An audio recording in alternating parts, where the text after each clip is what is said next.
Good morning. Shri Swami Samarth सर्वांना.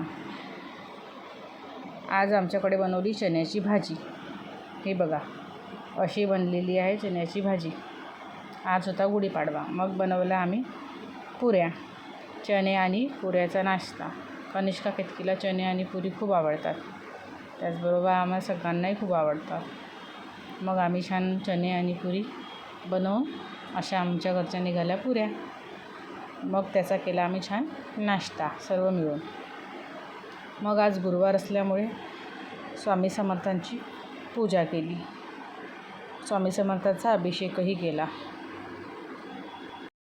स्वामी समर्थांचा अभिषेक झाल्यावर मग छान पूर्ण देवांची पूजा करून घेतली.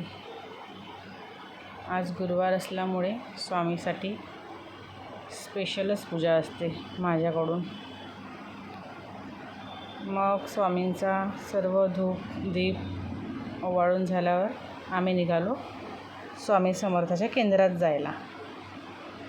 गुढीपाडवा असल्यामुळे रस्त्याने जिथे तिथे आज रामाची मूर्ती आणि रामाचे पोस्टर असे लागलेले होते.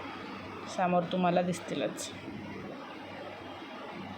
हे बघा, रामलल्लाचं पोस्टर. मग आम्ही हळूहळू समोर निघत गेलो. बडकस चौक इथे बघा, इथे छान रामाची सजावट अशी केलेली होती. इथे लायटिंग पण लागलेली आहे, ती आपल्याला येताना रात्र होईल तेव्हा दिसेलच. इथे छान सजावट केलेली दिसली आणि रामलल्लाची मूर्तीही बसवलेली दिसली. छान सजावट अशी इथे केलेली होती. मग आम्ही पोचलो स्वामी समर्थाच्या मठामध्ये. मठामध्ये खूपसे लोक दर्शनाला आले होते. इथे गुढीसुद्धा उभारलेली होती. तिथे कनिष्काने फोटो व्हिडिओ काढला. मग आम्ही स्वामी समर्थाचे छान दर्शन केले. दर्शन करून झाल्यावर तिथे जे जे फोटोज वगैरे होते त्यांचे असे व्हिडिओ काढून घेतले.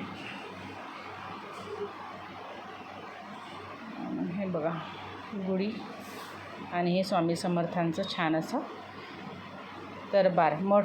स्वामी समर्थाचा इथे मठ आहे. तिथे आम्ही प्रत्येक गुरुवारी दर्शनाला जात असतो किंवा मग मोठ्या मंदिरातही आम्ही दर्शनाला जातो. मग तिथून आम्ही निघालो घरी यायला. हे बघा लाईट्स आता रात्र झाल्यामुळे सगळीकडे लाईट असे चालू झालेले आहे. आणि इतकी छान रामाची मूर्ती पण लाईटमध्ये इतकी सुंदर दिसत. हे बघा, इकडे पण छान अशी रस्त्याने पूर्ण लाईटिंग अशी लागलेली दिसत आहे. असा होता आजचा दिवस. कसा वाटला तुम्हाला हा व्हिडिओ कमेंट करून नक्की सांगा. सबस्क्राईब करा, लाईक करा, शेअर करा. Okay, bye.